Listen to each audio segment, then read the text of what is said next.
He whispered, "I don't want to die. Not in a movie, not on a script page, but in real life, breathless, broken, and betrayed, in his final moments on Earth." Rob Reiner, the legendary director behind The Princess Bride, Stand By Me, and A Few Good Men, lay bleeding out on the marble floors of his Brentwood estate. And the person standing over him was his own son. Before we continue, please hit the like button, subscribe to the channel, and turn on the notification bell for updates. Let that sink in. Hollywood has seen its fair share of tragedy, overdoses, affairs, betrayals.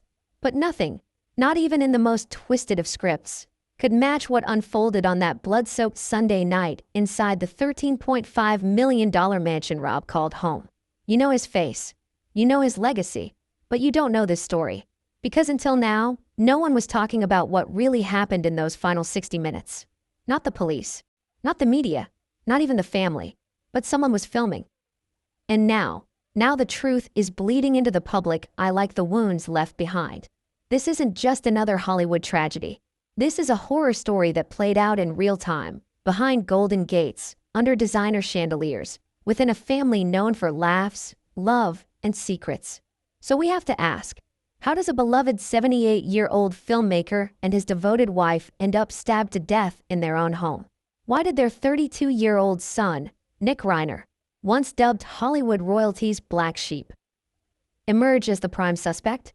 And why did their daughter Romy, just 27 years old, tell investigators before they even found the bodies it was him? It had to be him. Why? Why now? Why like this? There are layers to this story, deep, disturbing layers. And it starts with the footage no one was supposed to see. A hidden camera, a last-minute diary entry, and a whispered plea that will haunt you long after this video ends. But before we dive into that devastating final hour, we need to rewind. Because the clues were there. They were always there. We just didn't know where to look. Or maybe we didn't want to. Let's be honest, Rob Reiner seemed untouchable. He was Hollywood's wise father figure, the smiling liberal icon, the man who stood beside Norman Lear, sparred with Archie Bunker, and turned courtroom drama into cinematic legend. To the world, he was calm, sharp, and kind. But behind closed doors, behind the crafted interviews and smiling red carpet photos, there was a storm brewing, one only his family could see, one that exploded, violently, tragically, fatally, on a Sunday afternoon in Brentwood. What makes this story more chilling isn't just the brutality. It's the intimacy of it. This wasn't random. It wasn't robbery. It was personal, intimate, surgical. The killer knew where the security blind spots were, knew the routines, knew when the staff would be gone. And, most disturbingly, the killer knew how to make Rob Reiner beg. Can you imagine that? The man who brought us some of the most powerful characters in film, reduced to a whisper, eyes wide in disbelief, saying to the person he loved, the person who should have protected him, "I don't want to die." But it didn't start with blood. It started with betrayal. Police reports say Romy Reiner was the one who found them. Her mother collapsed against the staircase, her father curled near the fireplace, both with multiple sharp force injuries. It said she screamed so loud the neighbors heard it through their double-pane windows. But what's more terrifying? She told the dispatcher, "I knew it. I told them. He was getting worse." She didn't say a name, but she didn't have to, because there was only one he who lived on that property. Nick Reiner, the youngest son, a once promising screenwriter, rehab veteran, quiet, reclusive, rumored violent. He lived just 40 feet away, in the guest house. The same one where police later found a bloodied shirt, half-burned notes, and a chilling manifesto scribbled over 87 pages of spiral notebook paper. The media wants to paint him as unstable, unwell, a product of pressure. But there's more. So much more. Why was there no sign of forced entry? Why were the security cameras disabled at just the right time? And who was the woman seen entering the guest house 48 hours earlier and never leaving? We're going to get to that. But first, ask yourself something. If your own child showed signs of slipping, would you lock your door? Would you distance yourself? Or would you believe, because you have to believe, that family means forgiveness? Rob believed. That belief killed him. Sources close to the family say Rob had just written a new clause into his will, one that cut someone out, one that was finalized 3 weeks before his death. Who was it for? You already know. And yet, on the night of his death, Rob made one last effort. One final conversation. One final plea. To Nick. We've obtained exclusive, unreleased footage from that night. Grainy, dark, disturbing. You'll see it later in this video. But the audio is clear. Rob. Nick, don't do this. This isn't you. Nick, you lied to me. You lied to her. You always lied. Rob, please. I don't want to die. Those were his last words. And Nick? He didn't respond. He turned and walked away. That's what the footage shows. But the truth? The truth is more tangled than you think. Because a week before this tragedy, Rob told his assistant something bizarre. Something the assistant later gave as testimony during questioning. He said, "If anything ever happens to me, look under the guest house bed." What did he mean? Was he paranoid? Or was he prepared? Let me tell you this much. When police did check under that bed, what they found changed everything. And that's where we begin. This is the story of betrayal, of fear, of a legacy drowned in blood. This is the final hour of Rob Reiner, revealed for the first time. But what came next would change everything, and no one saw it coming. What really happened inside the Reiner estate that night? It wasn't just another Sunday evening in Brentwood. The sun had just set, casting long golden shadows across the Reiner property. The housekeeper had clocked out at 5:45 p.m. The security guard, who usually patrolled the perimeter, was off that weekend due to budget adjustments, and the cameras in the West Wing mysteriously went offline. At 6:03 p.m., Romy Reiner's phone lit up with a text from her father. "Call me when you can. We need to talk about Nick." She never got the chance to respond. By 7:12 p.m., Romy was screaming into a 911 call, sobbing uncontrollably, breath catching as she tried to form the words that would become the start of a national nightmare. "It's my parents. There's blood. He was here. Oh my God. Oh my God. Please send someone." But let's rewind. Because the hour leading up to that moment, that's where it all unraveled. And it started with a knock. According to time-stamped smart home data, the front door of the Reiner estate opened at exactly 6:14 p.m. No one entered a code. No one rang the bell. It was opened from the inside. Rob Reiner had let someone in. And sources say it wasn't a stranger. Think about that. Rob, who was always cautious, who always locked the door behind him, who recently told his assistant to double-check the deadbolt, even during the day. Rob Reiner opened that door. Now why would he do that? Unless he trusted who was on the other side. Was it Nick? We can't say for sure, yet. But what we do know is this. The surveillance system inside the house, installed just 2 years prior, cut out for precisely 11 minutes and 47 seconds, starting at 6:19 p.m. Not before, not after, just long enough for something to happen. The footage resumes at 6:31 p.m. But something is wrong. The chandelier is swaying slightly. One of the hallway rugs is bunched at the edge. The camera audio picks up a faint, metallic clink, followed by silence. Too quiet. Not the warm, bustling home you'd expect from the Reiners. Not a place filled with laughter, conversation, or background TV noise. Just stillness. Until the scream. At 6:36 p.m., a high-pitched cry is heard. Brief, muffled, abrupt. Investigators would later identify it as belonging to Michelle Singer Reiner. But here's the detail that most outlets missed. Just before the scream, there's a soft voice. Almost inaudible. If you crank up the audio, and experts did, it sounds like Rob. He says something chilling. "No, don't do this. Please." And then, impact. Crash. Silence. It wasn't just a killing. It was a performance. Dark, precise, and personal. This wasn't someone in a ski mask breaking in. This was someone invited inside. Someone who knew the floor plan, knew the security system, knew where to strike. But it gets worse. Because at 6:41 p.m., Romy Reiner arrived. She wasn't expected. She wasn't supposed to be home until Monday. She had been staying with a friend on the west side, but a canceled dinner plan brought her back early. And what she walked into, she hasn't spoken publicly, not in a press conference, not in a televised interview. But sources close to the investigation say her screams could be heard all the way to the gate. Her shoes left prints in the blood-soaked carpet. Her hands trembled so violently she could barely unlock her phone. And what she said to the dispatcher, that was no slip of the tongue. "He was here. I saw him earlier. He's not right. I told them, check the guest house. Please, Check the guest house. Let's pause for a moment. Ask yourself, what kind of daughter calls her brother a suspect before the bodies are even cold? What did she know? What had she seen? What kind of darkness had been brewing behind those golden gates for years that no one was brave enough to say out loud? Police arrived at 6:58 p.m. They found Rob in the living room, slumped against the edge of the sofa, his hands bloodied, one finger pointing toward the guest house entrance through the glass. Michelle was found by the base of the stairs, as if she had tried to run, tried to escape. And Nick? He wasn't in the main house. He was in the guest house, shoeless, breathing heavily, silent. He opened the door for police and simply said, "I didn't call you. Let that hit you." 2 parents, dead. A daughter, screaming. And a son, quiet, barefoot, emotionless, standing in a doorway no one expected him to darken that night. Inside his room, police found a sweatshirt soaked in blood, a burnt journal page in the sink, a laptop wiped clean, and in the trash bin, a torn photograph of Rob and Nick, the father and son at a Lakers game, arms around each other, smiling, torn directly down the middle. The Reiners were the kind of family everyone thought had it all.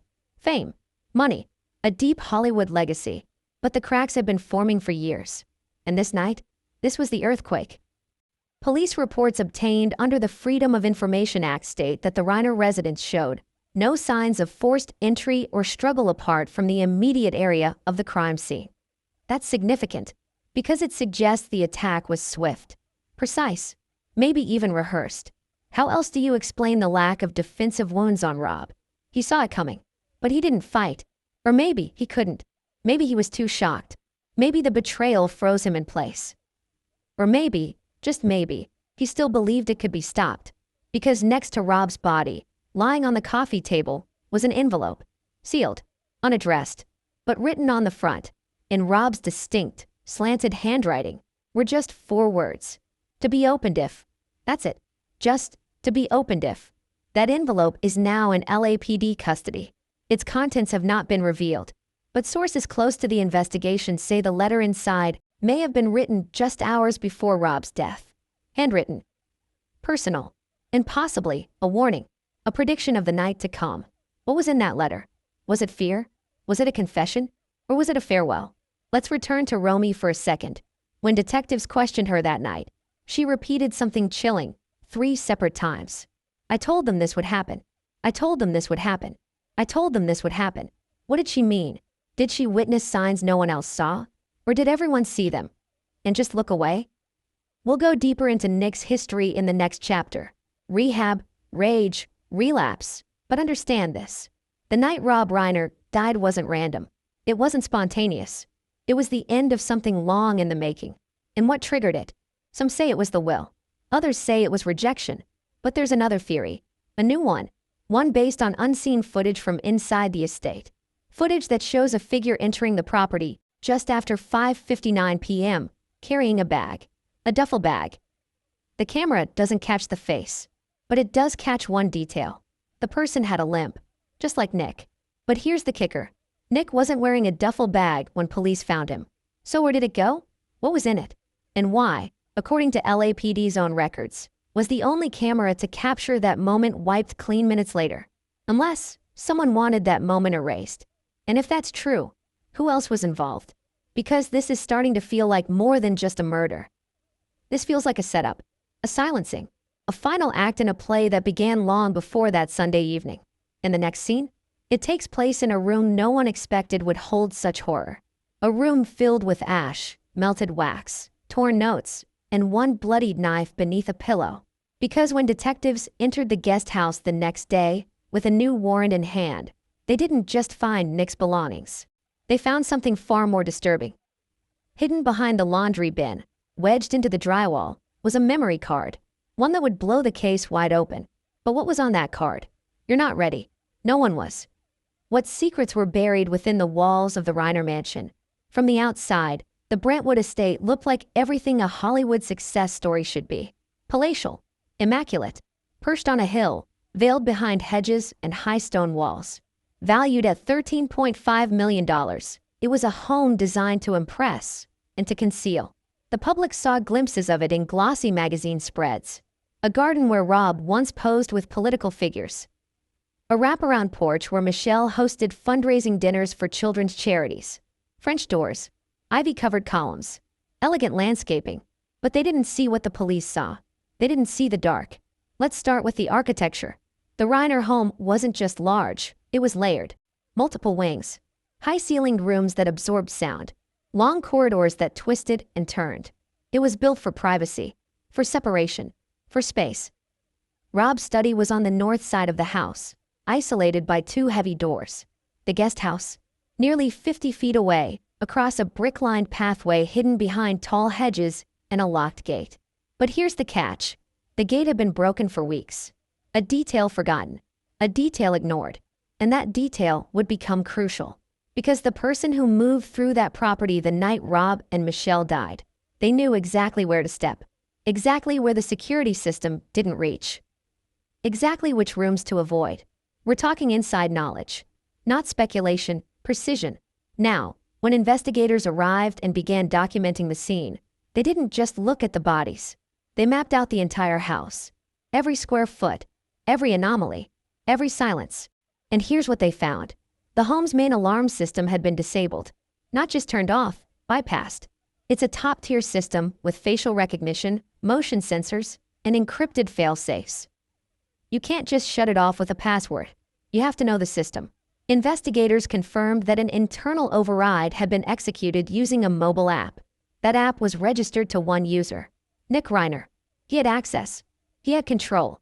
And on the night in question, logs show that someone using Nick's credentials disabled the system at 6:11 p.m., 3 minutes before the front door opened. Coincidence? You decide. But it wasn't just the system that raised eyebrows.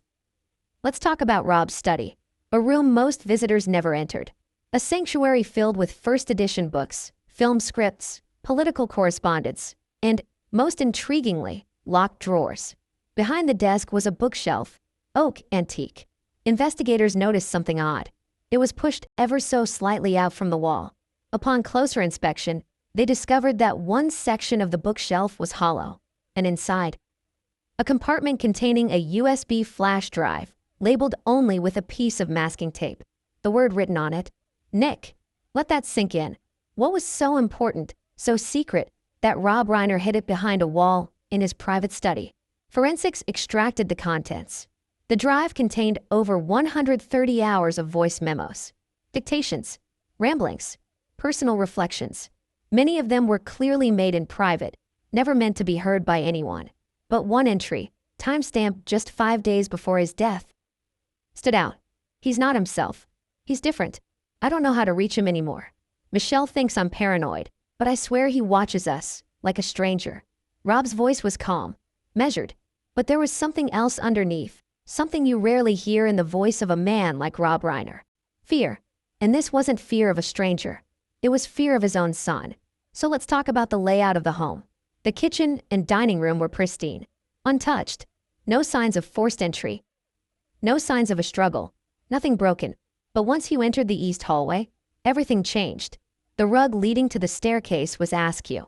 The family portrait, an oil painting from 2009, had a crack in the frame. A vase had shattered beneath the wall sconce, and the trail of blood started at the top of the staircase. That's where Michelle was first attacked. Her body was found partway down the stairs, suggesting she had tried to flee or shield Rob from the intruder. Defensive wounds on her arms and hands proved one thing. She fought back and lost. Near her body was a necklace, gold. The chain snapped. A small pendant in the shape of a dove, bent at the wing. Investigators believe it may have been ripped from her during the altercation. But here's the most disturbing part. On the marble floor, just 6 feet from Rob's body, they found a single handprint in blood. Smudged, small, and not from either victim. The print is currently being analyzed. Now let's turn to the guest house. This wasn't some tiny cottage with minimal utilities. It was a fully functioning one-bedroom home. Nick's domain, a place he rarely left. According to household staff, he often stayed inside for days, ordering food via delivery apps and refusing to answer the door. But that night, his sanctuary became a crime scene. And what they found inside, it wasn't just damning. It was terrifying. Let's start with the walls. There were dozens of Polaroid photos, thumbtacked into the drywall. Many of them were of Rob. Some were candid, taken from odd angles, through windows, behind doors. They were dated, tracked, annotated. One photo had the word liar scribbled across Rob's face in red ink. Another showed Michelle through a window, seated at the piano. The caption read, "So fake." These weren't just pictures. They were surveillance. Nick had been watching his parents, documenting them, tracking their movements. Why? Did he feel excluded? Targeted? Or was this the manifestation of something deeper, something darker? In the bathroom, police found a journal. Not a diary. No dates. No entries. Just page after page of disjointed phrases, repeated over and over. "He made me this way." She watched and smiled. "I warned them." And finally, on the last page, "Tonight, everything stops. Remember that duffel bag we mentioned in the last chapter? It was found in the guest house chimney. Stuffed halfway up the flue. Inside, a paring knife coated in dried blood, a roll of duct tape, a latex glove with a small tear near the thumb, a burner phone with the screen shattered. The knife was consistent with the wounds on Rob and Michelle. The glove, still being tested for prints. The phone, data recovery is underway. But one thing is clear. Nick didn't panic. He planned. The room wasn't tossed. Nothing was hastily hidden. Every item was placed, concealed. Almost like he expected someone to come looking and wanted to see if they'd find it. And here's where things get even more twisted. Because beneath the bed, police discovered a small black box. A voice recorder. Battery dead. Dusty. But when powered up, it held a single audio file.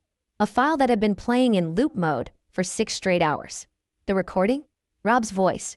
A snippet from a podcast he did in 2018. "You raise your kids, you give them love, but they choose who they become." And sometimes it breaks your heart. That recording wasn't random. It was personal, targeted, haunting. Was Nick listening to it in the hours leading up to the attack? Was it a trigger? A justification? Or something far worse, a goodbye? And that brings us to one final, chilling discovery.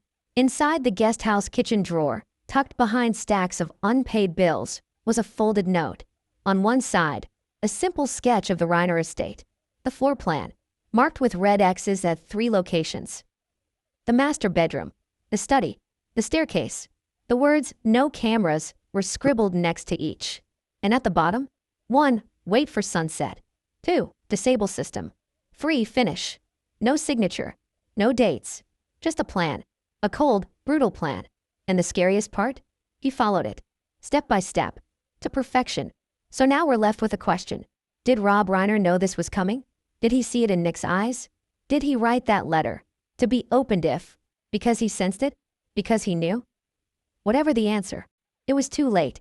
But as investigators reviewed that guest house one final time, sweeping every corner, they stumbled on something else. Something small. Something almost missed. Behind a dresser, taped to the wall, a tiny flash drive. On it, a video. And once detectives played it, they called for backup. Because what they saw, it flipped the entire narrative on its head. What if the truth was hiding in plain sight, just waiting to be watched? The flash drive was no bigger than a thumb. Black, unlabeled, covered in a thin layer of dust. If one officer hadn't crouched to retrieve a dropped pen, it might have never been found. Taped to the back wall of the guest house, behind a heavy oak dresser, it had been placed with purpose. Hidden, forgotten, or deliberately left behind. But when detectives inserted the drive into a laptop at the LAPD Digital Forensics Lab and clicked play, the room went silent. Because what they saw wasn't just evidence. It was a countdown to tragedy. Let's break it down, frame by chilling frame. The footage begins with a timestamp, Saturday, 9:17 p.m., barely 24 hours before the murders. Nick Reiner is seated on the floor of his guest house, legs crossed, rocking slightly. The lights are dim. A single lamp buzzes behind him. He's not looking at the camera. He's talking to it. They think I don't see it. They think I'm still their child. But I'm not. I see everything. His voice is eerily calm. No shouting. No anger. Just a cold, unsettling clarity. For the next 12 minutes, he unloads. He talks about Rob. About feeling watched, controlled, silenced. He accuses his father of shutting doors before they ever opened. He says things that don't quite make sense, but feel real to him. He took her side. He always took her side. Every script I showed him, trash. Every idea, dismissed. You think I'm nothing? I'll show you what nothing can do. Then he pauses, looks straight into the lens, and smiles. That footage alone was enough to send shivers down the spine of seasoned detectives. But that wasn't the end of it. There were more clips, all time-stamped, all sequential, and one of them, labeled 6:14 p.m. Sunday, showed something no one had seen before. Rob Reiner, alive, and nervous. He's pacing in his study. The footage comes from a webcam, likely connected to the laptop on his desk. He's talking into a phone, but the audio's muffled. He moves back and forth across the frame, wringing his hands, wiping sweat from his forehead. This was a mistake, he says at one point. I thought he was better. He stops, listens, nods. No, don't come here. Just stay with her. Romy can't see this. Not again. And then the call ends. He stares at the laptop. Silent. Still. Then, softly. I don't want to die. Did he know what was about to happen? Did he see it coming? Why would a man like Rob Reiner, so rational, so grounded, say something so final? Let's rewind just a bit further. According to metadata, the webcam began recording automatically at 5:58 p.m., triggered by motion. Rob enters the room, sets down a glass of water, opens a drawer, and removes a single envelope. Yes, the same envelope found on the coffee table near his body. The one labeled, to be opened if. He writes something, long detailed, pauses, wipes tears. Then he reseals the envelope and places it face down. In that moment, he looks broken. Not scared, not paranoid, resigned, like a man who knows he can't stop what's coming. That's when we hear it, the sound of footsteps. Not loud, soft, steady, getting closer. The study door creaks open slightly. Rob doesn't look. He closes his eyes. You don't have to do this, he says quietly. A shadow moves in the corner of the frame. Not a full body, just a blur. Then a voice. You made me this way. And the camera feed cuts. That clip is exactly 37 seconds long. That's it. And yet, it's everything. The last recorded moments of Rob Reiner's life. Unfiltered, unseen, until now. We don't know who turned off the camera, but we know why. Because what comes next, no one was supposed to see. Now here's where things take a darker turn. Another folder on the flash drive, labeled Michelle_piano. It contains a 6-minute video, time-stamped 6:35 p.m., minutes before Romy's arrival. The camera is static, perched at an angle through a window, zoomed in on the living room. Michelle sits at the piano, her fingers trembling above the keys. She starts to play something soft, haunting, Chopin, prelude in E minor. She doesn't get far. A noise startles her. She turns, stands, calls out, Rob, no answer. She walks toward the study, leaves the frame. A scream, loud, then silence. The piano remains in shot, eerie, untouched, until a figure walks past the frame. Just a shoulder, a sleeve. Bloodstained. End of clip. Do you feel it now? The intimacy of it all. This wasn't some random act of violence. This was orchestrated. And whoever was behind the camera, whoever placed that flash drive behind the dresser, wanted it to be found. Not immediately, but eventually. Which begs the question, was this a confession or a challenge? The LAPD has since confirmed that all footage on the drive is being authenticated, but internal sources say there's no sign of digital tampering, which means what we're seeing is real, unaltered. But one detail caught everyone off guard. In one of the final clips, labeled simply Goodbye, Nick Reiner appears again. He's sitting in the dark. Same lamp, same floor, but he's crying. Uncontrolled.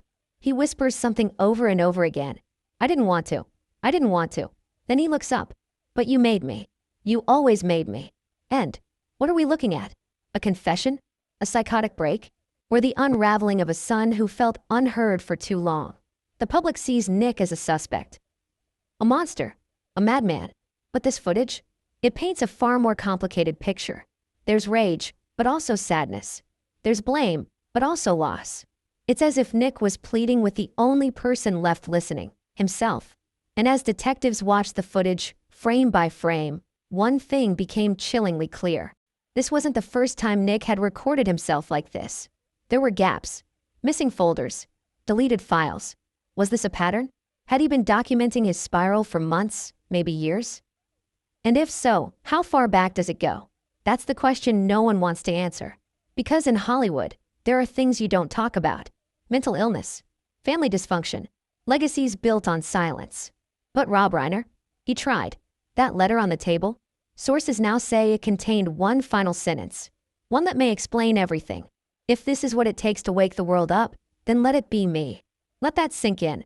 A man begging not to die, also preparing for it. So now the narrative shifts. Rob wasn't just a victim. He was a father who knew. A father who saw the storm coming and, in his final moments, left behind the only thing he could. The truth. But even that might not be enough. Because there's one clip left. Short.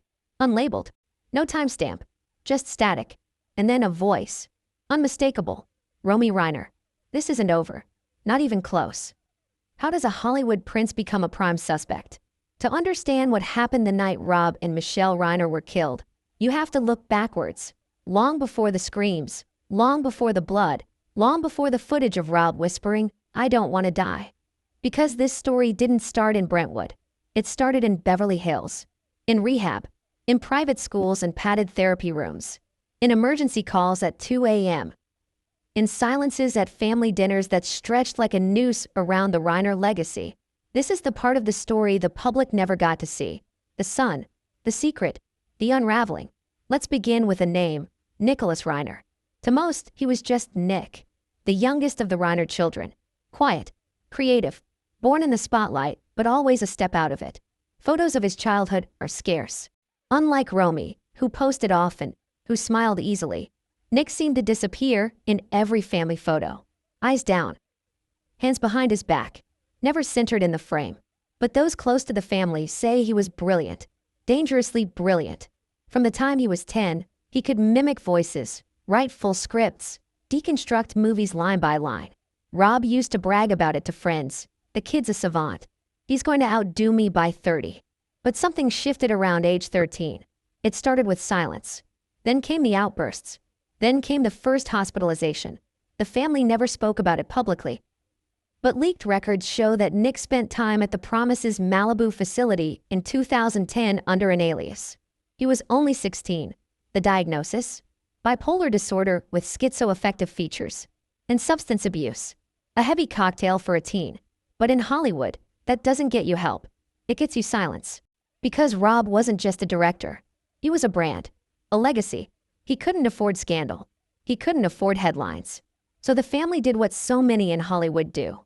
They buried it. Nick was quietly pulled from school. Tutors were brought in. Security was increased, but not obviously. Therapy was mandated. And for a time, things seemed stable. Until 2014. That's when the first incident happened. According to a former family staffer, who later spoke under anonymity, Nick allegedly attacked a gardener on the property, claiming the man was spying on him for the FBI. No charges were filed. No reports. The man was paid a settlement and signed an NDA. But it was the first real sign of fracture. The staffer told LAPD in a post-murder interview. There was something off about Nick. Not just sadness. Something else.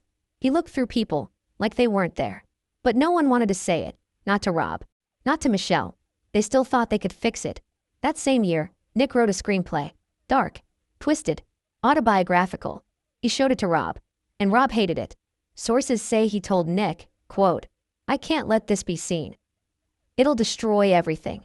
Those were his exact words. Nick never wrote again. Instead, he spiraled. By 2016, he'd been through 5 rehabs in 3 states. Arizona, Utah, Florida. Each time he got out, he seemed okay. Fragile, apologetic, hopeful. But the hope never lasted. And that's when things started going missing. Not things like wallets or watches, but letters, notes, journal entries. Michelle kept a journal, daily. In 2018, she reportedly told a friend that Nick has been reading it. He's quoting things I never told him. That same year, Rob installed locks on the master bedroom door. And cameras. Not outside. Inside. When asked about it by a technician, Rob simply said, "Sometimes, the danger isn't out there." And still they let Nick stay. Because family. Because love. Because denial is the most powerful drug in Hollywood. Let's fast forward to 2020. That's when Nick disappeared. For 3 days, No one knew where he was. His phone was off.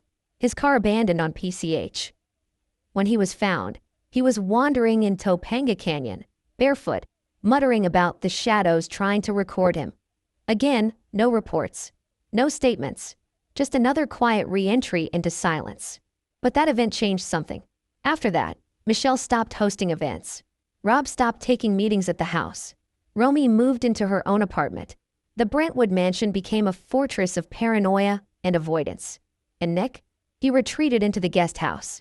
Rarely seen, rarely heard. Existing, but not really living. According to delivery drivers, he ordered the same thing every day, plain pasta. Unseasoned. Always paid in cash. According to neighbors, he walked the backyard path in circles for hours. According to one staff member, he once stood in the rain outside the main house for 3 straight hours, staring at the windows. When asked why, he said, "I wanted to see if they'd notice." They didn't. Or maybe they did. But by then, the fear had calcified. And that fear, according to a leaked therapy note, was mutual. Michelle reportedly told her therapist in 2022, "I love my son, but I no longer know who he is. And I worry, one day he'll forget who I am too." And Rob, in a private email uncovered during the murder investigation, he wrote to a friend, "I'm terrified that the story I've built my life on, family, redemption, growth, doesn't apply to my own child. So now you're seeing it. The contradiction. The contradiction between the smiling red carpet photos and the fear behind closed doors. Between Rob Reiner the icon and Rob Reiner the father who didn't know how to save his son. Now here's something no one's talked about. The incident in January, just 3 months before the murders. According to LAPD records, an anonymous call was placed from a payphone outside a Brentwood convenience store. The message? There's going to be blood at that house. They've been warned. The address? Reiner's. The call was traced back to a local mental health patient who had no known connection to the Reiners. But when police arrived at the property for a wellness check, Nick refused to come out of the guest house. Rob told them everything was fine. They left. 2 days later, Rob changed his will. Again, and this time, Nick was removed entirely. Was it a final push? Was it an act of protection or provocation? The lawyer who filed the paperwork refused to comment. But investigators believe that clause, the removal of Nick as beneficiary, may have been the final trigger. Because after that, Nick stopped talking altogether. For weeks. He didn't respond to texts, didn't pick up calls. Even Romy, his last remaining bridge, said she hadn't seen him smile or blink in months. And then, the Sunday came, and the blood, and the screams, and the footage. So now we're left with a haunting profile. A brilliant child, a broken young man. A family afraid to confront the truth, and a legacy destroyed. But this chapter doesn't end here. Because while Nick sits in a psychiatric ward awaiting trial, someone else has come forward. A nurse. She claims Nick spoke in his sleep during intake. Repeated a single phrase. Over and over. Check the mirror. Check the mirror. Check the mirror. What does it mean? What mirror? Where? Detectives returned to the Reiner guest house one final time, searching every mirror on the property. In the master bedroom closet, behind the mirror glued to the wall, they found something, etched into the drywall, hidden by reflection, a sentence, carved in jagged lines. He wasn't the only one watching. What if the truth was written down, and someone made sure it disappeared? Michelle Singer Reiner had a habit, one she never broke. Every morning, before breakfast, every night, before bed, she wrote. She wasn't just a philanthropist, a mother, a Hollywood wife. She was a documentarian of her own life. Quietly, religiously, without fail, in leather-bound journals, elegant, soft, and always black. She kept them stacked in her side drawer, second from the bottom, locked, neatly arranged, year by year, story by story. To most, it seemed like a sweet eccentricity, a way to stay grounded in a world full of noise and celebrity. But what if those diaries held secrets? What if Michelle's habit of writing, of recording everything, made her dangerous? What if someone wanted her silenced? Let's rewind to the day after the murder. As forensics teams swept the estate, cataloging blood spatter, mapping footprints, and logging every item out of place, one investigator was assigned a very specific task: locate and secure Michelle Reiner's journals. Why? Because Romy had asked for them. During her police interview, she reportedly said, "My mother wrote everything. She was afraid. If she knew something was coming, it would be in those pages." And so detectives searched. They found the drawer. Unlocked. Empty. Not one journal remained. Gone. No sign of forced entry. No sign of a rushed grab. Whoever took them knew exactly what they were looking for. And they had time. But here's where things get weirder. The day before the murders, Michelle allegedly told her housekeeper to leave the drawer unlocked. "I need to reorganize them tonight." The housekeeper confirmed this under oath. But Michelle never got the chance. So the question is, who knew about the drawer? Who knew it would be unguarded? Who had motive, not just to kill, but to erase? We know Nick lived just across the path. We know he was paranoid about surveillance, lies, manipulation. We know Michelle had written about him. What we didn't know was how much. Because 2 weeks later, one of the journals resurfaced, burned, half melted. Found in the backyard fire pit, beneath cold ash and beer bottles, was a crumpled hunk of scorched leather and partially legible pages, recovered by a gardener who, thankfully, didn't just throw it out. Forensics worked tirelessly to restore what they could. What they found was chilling. Entry, March 12, 2024. "He stood outside our door last night. Just stood there. I could see his shadow. He didn't knock, didn't move, just stood there for 40 minutes. I pretended not to see, but Rob did. He didn't sleep. Neither did I." Entry, April 7th, 2024. "He started writing things on his walls again. I saw it when I dropped off laundry. I'm not supposed to go in there, but the smell, it was unbearable. On one wall, 'You never listened.' In red marker. Another, 'I hear you through the walls.' Entry, May 1st, 2024. I tried to bring it up to Rob. He said Nick just needs time. But I know what I saw. I know what I felt. It's like I'm living with a stranger. These aren't musings. They're warnings. And they're written by a woman who, according to everyone who knew her, never dramatized anything. Never exaggerated. Michelle was methodical, grounded, empathetic, but sharp. And if she wrote something, she meant it. So what happened to the other journals? There are rumors. Some say they were taken by Nick and destroyed. Some believe one, or more, were hidden by Romy. But there's another theory, and it starts with a single phone call. For days after the murders, an anonymous tip came in. A woman, voice trembling. Check the fireplace. Not in the house. The guest house. Look deep. Behind the bricks. Detectives were skeptical, but they checked, and what they found changed everything.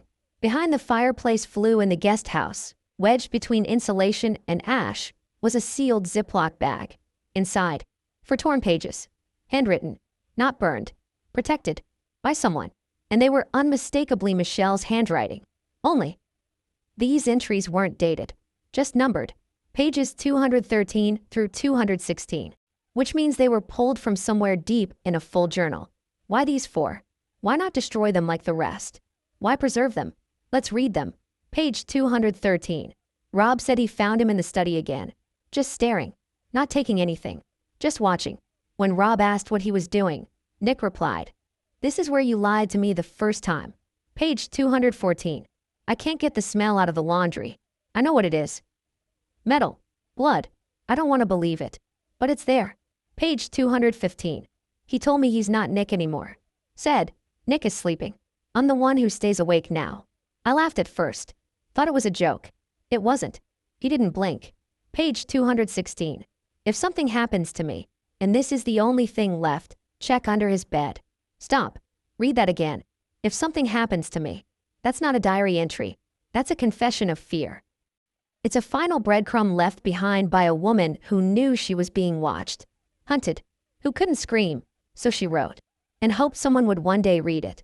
But here's the cruel twist. The rest of that journal, pages 1 through 212, and everything after, is still missing. And the Ziploc bag it was stored in had no fingerprints. None. Wiped clean. Meaning whoever hid those pages knew what they were doing. And one of them found. But not too soon. There's speculation it was Romy. That she found the journal before the murder, tore out the pages, hid them in the guest house as leverage. But if that's true, why wouldn't she hand them to police right away? Why the anonymous call? Unless she didn't make the call. Unless Nick made it. Now hold on. Why would Nick tip off police? Unless he wanted them to find it. unless he wanted the narrative to include his mental state. Think about it. A flash drive hidden behind a dresser. A burned journal partially preserved. An anonymous call with exact directions. All signs of a man both unraveling and curating his legacy. A man who wanted to be punished, but not misunderstood. A man who wanted the world to know. I warned them. And the phrase that keeps repeating in all these entries, in his own videos, even in the scratched wall behind the mirror, you never listened. Is that his grief? His revenge? Or his explanation? We may never know, because unless the full journals are recovered, unless someone breaks and tells the truth, we're left with fragments. But those fragments, they say more than silence ever could. And as detectives closed the evidence bag containing the 4 torn pages, one made a simple observation, one that was later quoted in court filings. She didn't just write her fears. She left us a map. We just didn't read it in time. But someone else was reading. Because just one day after that quote was made public, a reporter for the LA Guardian received an envelope. No return address. Inside, page 217. The next entry, and it ends with 5 words. He's planning something for Sunday. What's worse than finding the crime scene? Finding where it was imagined first. By now, you've seen glimpses of the guest house. A detached structure on the Reiner property, tucked behind towering hedges. Separate, but close. Close enough for whispers. Close enough for watching. It had been Nick Reiner's lair for nearly 3 years. Not a home, not a retreat. A bunker, a shrine, a cage he chose to stay in, and one his family dared not enter. But after Rob and Michelle Reiner were found murdered in the main house, detectives turned their attention to that guest house, and what they found inside shocked even the most hardened officers. This wasn't just a room. It was a manifesto in drywall. Let's start with what you'd notice first. The smell. Overwhelming. Sour. Like iron and mildew and something else. Decay. Windows were closed. Taped shut from the inside. Blackout curtains stapled down. No sunlight. No fresh air. And on the walls, words. Hundreds of them. Scribbled in Sharpie. Red ink, charcoal, blood, scrawled across paint, glass, even the floorboards. Lies. Doors closed. You knew. You promised. I was 7. I heard everything. These weren't random thoughts. They were accusations. Each message pointed in a different direction, toward the bed, the closet, the ceiling, the mirror. And in the corner, behind the bathroom door, was a chilling mural, painted in broad, violent strokes. A figure with no face. A house on fire. And a word written in looping cursive beneath it. Homecoming. Ask yourself, was this a warning? A prophecy? Or a plan? Let's go deeper. The guest house was fully furnished. Kitchenette, small dining nook, a bedroom, and a living area with a fireplace. On the surface, it looked functional, if eerie. But every drawer hid something darker. Inside the bedside table, police found a Ziploc bag containing a used scalpel, a lock of gray hair, tied with dental floss, a scrap of paper with a single word, forgiveness. In the closet, a mannequin dressed in Rob's clothes, pins jabbed through the sleeves, a printed photo of Rob's face taped over the head. Let that sink in. A mannequin, dressed as his father, staring at him while he slept. When asked why it was there, Nick reportedly told medical staff, "It helped me practice." Practice for what? No one wants to answer that. Now let's talk about the mirror. The same one referenced in the previous chapter. The one that hid a message behind a drywall. But the front of the mirror was just as chilling. Dozens of sticky notes. Quotes. Fragments. One read, "Smile like you're dead already." Another, "Sunday, after 6. No more noise." At the base of the mirror was a series of audio cassettes. Yes, cassettes. Old. Unlabeled. But when played, they contained recordings of arguments. Between Rob and Michelle. Between Rob and Nick. Some sounded recent. Others, from years ago. Rob, "I'm not giving you more money. I can't. You have to figure this out." Nick, "You owe me. You owe me everything." Michelle, "Please stop. Both of you stop. This isn't who we are." But here's the twist. These weren't just raw recordings. They had been edited, looped, reversed, distorted. Nick had cut and rearranged the conversations into monologues, like characters in a script, speaking lines he'd written. And in the final tape, Rob, "I don't want to die." It was from the real footage. Played on repeat, over and over, over and over. And in the background, Laughter. Nick's. But it wasn't manic. It was slow, controlled, measured. There's more. In the refrigerator, they found a single can of Red Bull, a used syringe, a mason jar filled with what appeared to be human teeth. Let that last one linger. The jar is still being tested, but early reports suggest some of the teeth were Nick's. Voluntarily extracted, filed, cleaned. Some weren't. Some appeared to belong to someone older. Michelle had once written that Nick was pulling his teeth to punish himself. We thought it was a metaphor. We were wrong. Now, under the mattress, a printed copy of Rob's will. 3 versions, all marked up. The final version, dated 3 weeks before the murder, had one word circled in red. Excluded. Beside it, a handwritten note. There it is. Truth in ink. A knife was tucked between the pages. Same blade type used in the murders. Still wet when found. Still warm. Think about that. The weapon didn't get tossed. It was stored. Like a trophy. Like a keepsake. Now let's talk about the fireplace. Ashes had been sifted through. But at the base, embedded in soot, was a melted GoPro. Card destroyed. Plastic warped. But why? Was it recording? Streaming? What did it see? Was it set to film the murders? Was it used to relive them? No one knows. Because what's missing is just as damning as what was found. Several items had clearly been removed from the guest house. A safe was open, empty. A camera mount had no camera. Cords led to nowhere. Who cleaned up? Nick? Or someone else? And if so, what did they take? Here's the detail that chills to the bone. On the wall, behind the couch, written in faint pencil. Not the first, just the loudest. What does that mean? Have there been other victims? Other incidents? Other erasures?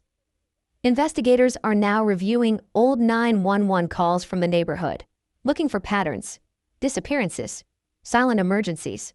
Because if what Nick hinted at is true, the murders of Rob and Michelle Reiner might not be where the story starts. They might just be where it exploded. So what was the guest house? A hideout? A lab? A rehearsal space for horror? One detective reportedly said, this wasn't just a room. It was a mind turned inside out. A diary with blood on the pages. You don't walk into that space and forget it. You carry it. They sealed the guest house after 72 hours. No one's been allowed inside since. Not even Romy. But one final discovery came before the lock. In the ventilation shaft near the ceiling, wedged behind layers of dust and insulation. A small photo album. Baby pictures. Nick as a toddler. Michelle smiling. Rob holding him. Each photo had been marked. X's across Rob's face. Michelle's eyes blacked out. And on the back page, a simple note. You loved me once. Before I became me. And that brings us to the most haunting question yet. Was this always inevitable? Was this horror born? Or made? No matter how you answer, the next part of the story only deepens the nightmare. Because when Romy takes the stand, she reveals something no one saw coming. Something hidden for years. Something that might mean Nick wasn't alone. What happens when the last witness decides to stop protecting everyone else? For weeks after the murders, Romy Reiner said nothing. No Instagram posts. No carefully worded statements. No grief-stricken photos outside the courthouse. Just silence. The kind of silence that feels heavier than screaming. Friends said she stopped answering calls. Stopped leaving her apartment. Stopped sleeping through the night. When she did sleep, she woke up shaking, repeating the same sentence over and over. I tried to tell them. That sentence would become the spine of everything that followed. Because when Romy finally broke her silence, she didn't do it for the cameras. She did it under oath. And what she revealed didn't just reshape the case. It reframed the entire family. The courtroom was packed the morning Romy Reiner took the stand. Reporters leaned forward. Jurors stiffened. Even seasoned attorneys seemed uneasy. This wasn't just a daughter testifying about her parents' deaths. This was the last person standing in a house full of ghosts. Romy entered slowly, dressed in black. No makeup. Her hands trembled as she raised them to swear in.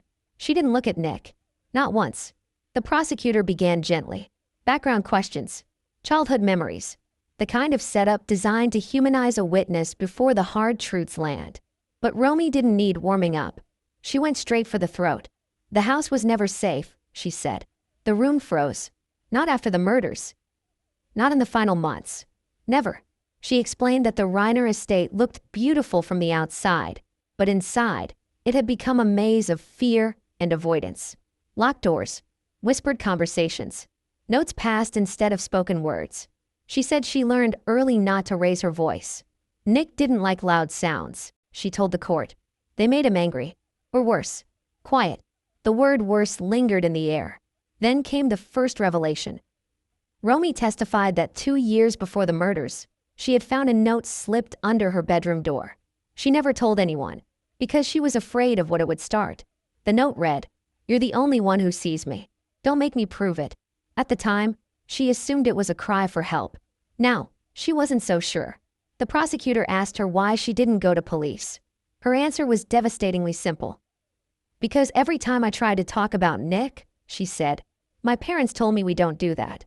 We handle things as a family. Let that sink in. Now we get help. Now we call someone. Just, we don't do that." That sentence explained more than any psychological profile ever could. Then Romy described the night everything changed. The Sunday. She said she had been planning to stay out. Dinner with friends. A movie. Normal life. But something pulled her back. "I felt sick," she said. "Like something was wrong in my bones." She arrived just after sunset. And before she even opened the front door, she knew. "The lights were wrong," she said. "My mom never left the hallway lights off. Never." She described walking inside, calling out, hearing nothing. Then the smell. Metallic. Sweet. Wrong. She found her mother first. Then her father. And then she ran. But here's the detail that made jurors exchange glances. Before calling 911, Romy ran to the guest house. She admitted this openly.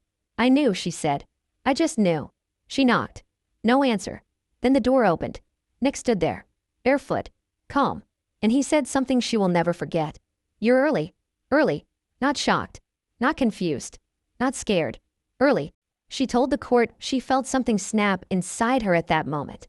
"I realized this wasn't chaos," she said. "It was timing." The defense tried to object. Too late. The damage was done. Then came the part no one expected. Romy admitted she had gone into the guest house weeks before the murders. Without telling anyone. She said she couldn't explain why. Just that she felt compelled. What she saw changed how she viewed her brother forever. She described the writing on the walls, the recordings, the mannequin, but one detail stood out. There was a list, she said, written on a legal pad, folded neatly, titled Sunday. The list had 3 items. Talk, decide, end. Romy said she confronted Nick about it. Asked him what it meant. His response, "You'll understand soon." She told her parents that night, begged them to take it seriously. Her father listened. Her mother cried. And then, nothing happened. No police. No doctors. No intervention. Just silence. Again, the prosecutor asked her why she thought that was. Romy paused, long enough that the judge almost interrupted. Then she said, "Because my parents were afraid of what it would mean if they admitted the truth." What truth? That love wasn't enough. That legacy couldn't fix everything. That sometimes, protecting your child means protecting the world from your child. Then came the moment that changed the temperature of the room entirely. Romy revealed that the anonymous call about the journals, it wasn't from her. It wasn't from Nick. It was from Michelle. Her mother had set it up weeks earlier. Michelle had given Romy instructions. "If anything happens," she told her, "you